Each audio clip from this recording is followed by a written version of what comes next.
Начинаю с желтой пряжи, набрасываю нить на ладонь, оборачиваю, минуя мизинец, вставляю крючок под нижнюю нить, подхватываю верхнюю, формирую первый столбик ряда.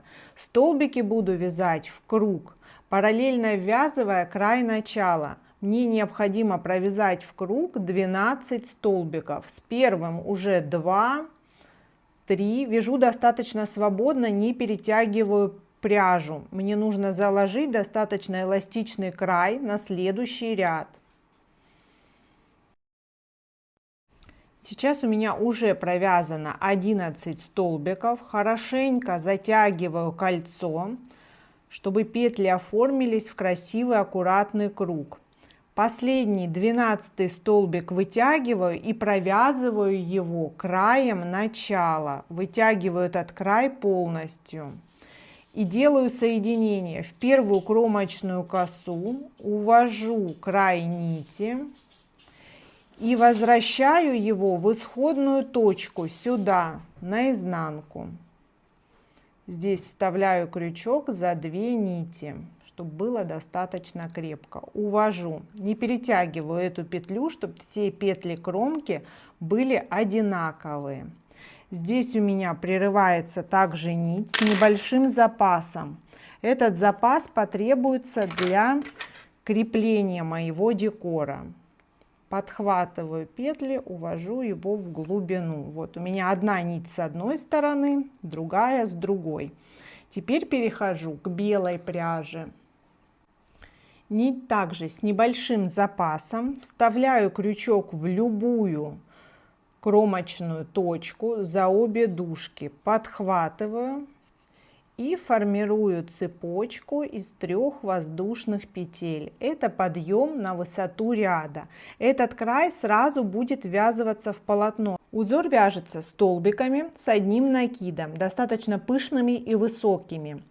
Каждый лепесток будет провязан в 2 кромочные точки. По кругу будет 6 лепестков. Это подъемный столбик. Отсюда накид, и в эту же самую точку я возвращаюсь. Здесь ввязывается край начала в полотно. Вытягиваю очень пышно столбик с одним накидом, но не провязываю его полностью. На крючке у меня остается 2 петли. Накид, в эту же точку возвращаюсь, провязываю пышно не до конца столбик. Уже 3 петли на крючке. Накид, следующая точка, за обе дужки кромочной косы. В нее провязываю сразу 3 столбика, не полностью, с одним накидом. Первый, второй, третий. Готово. Сейчас на крючке у меня 6 петель. Провязываю их вместе достаточно туго, кучно и воздушной закрепляю. Вот такой лепесток у меня объемный получился. Теперь 1, 2, 3 петли для того, чтобы вернуться и закрепиться вот в точку основания, в которую были провязаны столбики этого лепестка, соединительная. Теперь провязываю соединительную в соседний, чтобы перейти на вязание следующего лепестка. И все повторяется. 3 воздушные подъемные. И снова в эту точку 1, 2 столбик с подъемным, их 3. И следующая точка 3 столбика. Не полностью. 1, 2, 3. 6 петель на крючке вместе, туго. 1, 2, 3. Закрепляюсь в эту же уже задействованную точку. Второй лепесток готов. Так по аналогии перехожу в соседнюю и навязываю еще 4 лепестка. У меня завершается последний лепесток. Все выправляю в одну сторону. И здесь соединительная в основании. Укорачиваю нить. Вытягиваю ее полностью и делаю соединение в последнюю точку, чтобы закольцевать. В эту точку начинался первый лепесток. Здесь провожу, создаю узел или подшиваю. Этот край прячу полностью. 2 желтых остается для закрепления на изделие. Таких цветков можно связать любое количество.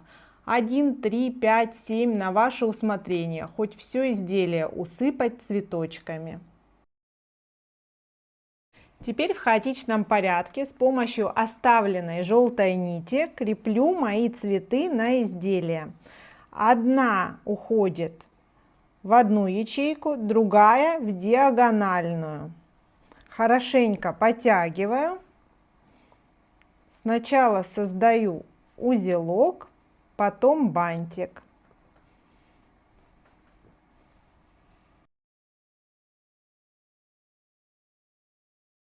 Сумка получилась очень колоритная и фактурная, прекрасно смотрится, вместительная и не тяжелая. Сюда не требуется подкладка.